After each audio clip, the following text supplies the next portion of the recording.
पंचायत चुनाव के लिए राज्य चुनाव आयोग ने जिला उपायुक्तों को ईवीएम की व्यवस्था और चुनाव सामग्री तैयार करने के निर्देश दे दिए हैं। वहीं राज्य चुनाव आयुक्त धनपत सिंह ने स्पष्ट कर दिया है कि हरियाणा में पिछड़ा वर्ग आयोग का गठन नहीं हुआ है और इसीलिए इन चुनावों में बैकवर्ड क्लासेस के लिए आरक्षण की व्यवस्था नहीं रहेगी।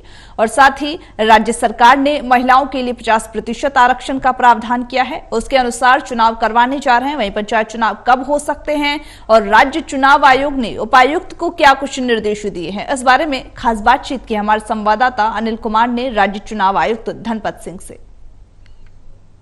चुनाव को लेकर राज्य चुनाव आयोग की क्या तैयारियां हैं, इस मेरे साथ हैं राज्य चुनाव आयुक्त धनपत सिंह। इनसे जानते हैं कि चुनाव की क्या तैयारियां हैं। धन्यवाद अनिल। जैसा कि आपको पता है, लास्ट ईयर फरवरी से पंचायती राज संस्थाओं के चुनाव ड्यू हैं, लेकिन पहले कोविड के चलते फिर कुछ ऑनरेबल हाई कोर्ट में सिविल रिट पिटीशंस थी, इसलिए हम चुनाव ये नहीं करवा पाए थे। अब 10 मई 2022 का माननीय जो सर्वोच्च न्यायालय है उसके निर्णय के अनुसार ये चुनाव शीघ्र करवाए जाने जरूरी हैं। इसके लिए हमने राज्य सरकार को भी पत्र लिखा है कि शीघ्र सभी पंचायती राज संस्थाएं, जिसमें सभी ग्राम पंचायत शामिल हैं, पंचायत समितियां और जिला परिषद, उनकी वार्डबंदी करवाएं। उनमें जो रिजर्वेशन है महिलाओं के लिए और अनुसूचित जाति के सदस्यों के लिए, अनुसूचित जाति की महिलाओं के लिए, उनके रिजर्वेशन का ड्रॉ ऑफ लॉट निकलवाएं ताकि हम चुनाव प्रक्रिया को आगे बढ़ा सकें। धनपत सिंह जी, राज्य सरकार को क्यों आपको पत्र लिखना पड़ा?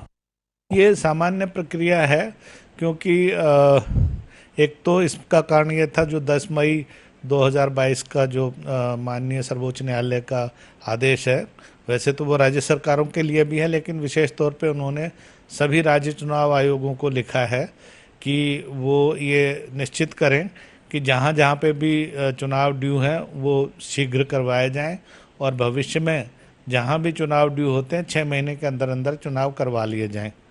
तो चूँकि हमारे यहाँ पहले ही देर हो चुकी है, तो एक तो इसलिए राज्य सरकार को तकाजा करने के लिए हमने चिट्ठी लिखी। उसके अलावा राज्य सरकार के सहयोग के बिना चुनाव नहीं हो सकते हैं। जिला प्रशासन का सहयोग रहता है, पुलिस की व्यवस्था है।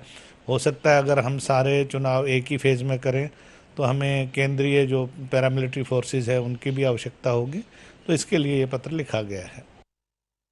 धनपत सिंह जी, पंचायत चुनाव में आरक्षण का क्या रहेगा? आरक्षण आपको पता है, जैसे कि 2020 में राज्य सरकार ने पंचायती राज अमेंडमेंट एक्ट लेके आए थे, उसमें महिलाओं के लिए 50% रिप्रेजेंटेशन की व्यवस्था की गई है और 8% बैकवर्ड क्लासेस के लिए थी। तो उसमें माननीय उच्च न्यायालय ने तो ये कह दिया था कि subject to outcome of these writ petitions the state government में गो अहेड, वो चाहे पुराने व्यवस्था के अनुसार करवाएं चाहे नई व्यवस्था के अनुसार। तो इसको लेके कुछ लोग सुप्रीम कोर्ट में भी गए थे, लेकिन वहाँ पे भी वो रिट उनके SLP डिसमिस हो गई थी। लेकिन अब जो 10 मई का जो आदेश है माननीय सर्वोच्च न्यायालय, उसके हिसाब से बैकवर्ड क्लासेस के लिए रिजर्वेशन तब तक नहीं हो सकती जब तक कि ट्रिपल टेस्ट नहीं पास हो सकता। हरियाणा राज्य में चूँकि अभी हरियाणा बैकवर्ड क्लासेस कमीशन नहीं सेटअप हुआ है, तो इसलिए इन चुनावों में बैकवर्ड क्लासेस के लिए आरक्षण की व्यवस्था नहीं रहेगी। बाकी हम 50% जो महिलाओं के लिए रिप्रेजेंटेशन का प्रावधान राज्य सरकार ने किया, उसके अनुसार चुनाव करवाने जा रहे हैं। और ऑफ कोर्स चूँकि मेन रिट इसकी पेंडिंग है ऑनरेबल हाई कोर्ट में, तो वो this will be subject to outcome of those civil writ petitions. Dhanpat Singh ji, panchayat चुनाव को लेकर अधिकारियों को क्या निर्देश दिए आप? अधिकारियों को सबसे पहले तो जो जिला प्रशासन है, जिसमें जिला उपायुक्त हैं, वो जिला निर्वाचन अधिकारी भी होते हैं, उनको हमने पहले ही आदेश किए हुए हैं कि इलेक्टोरल रोल की रिवीजन हो जाए और जो चुनाव सामग्री की आवश्यकता होती है वो अपने तैयार कर लें। जो इलेक्शन चुनाव आयोग से कोई उनको जो भी सामग्री चाहिए, जो बजट चाहिए, EVMs वगैरह की व्यवस्था कर लें। पंचों के चुनाव चूँकि बैलेट पेपर के थ्रू होंगे, तो बैलेट बॉक्सेस की व्यवस्था उचित मात्रा में कर लें। और सभी जो EVMs हैं उनकी फर्स्ट लेवल चेकिंग बोलते हैं FLC, वो करवा लें ताकि वो सही कंडीशन में हो। उनके लिए पावर पैक्स की व्यवस्था की गई है ताकि जो जब हम उनको चुनाव के लिए भेजें तो उनमें बैटरी सफिशिएंट मात्रा में चार्ज हो ताकि कोई दिक्कत नहीं आए। और इसी तरह से जो भी ट्रेनिंग करानी हमने जो चुनाव के लिए जो अधिकारी और कर्मचारी होते हैं उसके लिए मास्टर ट्रेनर्स की ट्रेनिंग करवा ली जाए मशीनों के प्रयोग के बारे में और बाकी सब चीज़ों के बारे में, ताकि फिर चुनाव की घोषणा होने के बाद यही मास्टर ट्रेनर बाकी कर्मचारियों अधिकारियों को ट्रेनिंग देंगे। धनपत सिंह जी, पंचायत चुनाव कब तक हो सकते हैं? देखिए, सही तिथि तो इस समय कह पाना संभव नहीं होगा, पर हमारी कोशिश रहेगी कि सब अगर ठीक चलता रहा तो सितंबर माह में हम चुनाव करवा पाएंगे।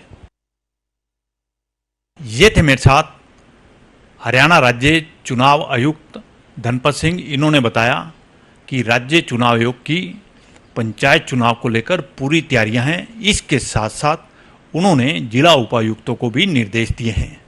वहीं इन्होंने बताया कि सितंबर माह तक पंचायत चुनाव हो सकते हैं। Anil Kumar, total news, Chandigarh.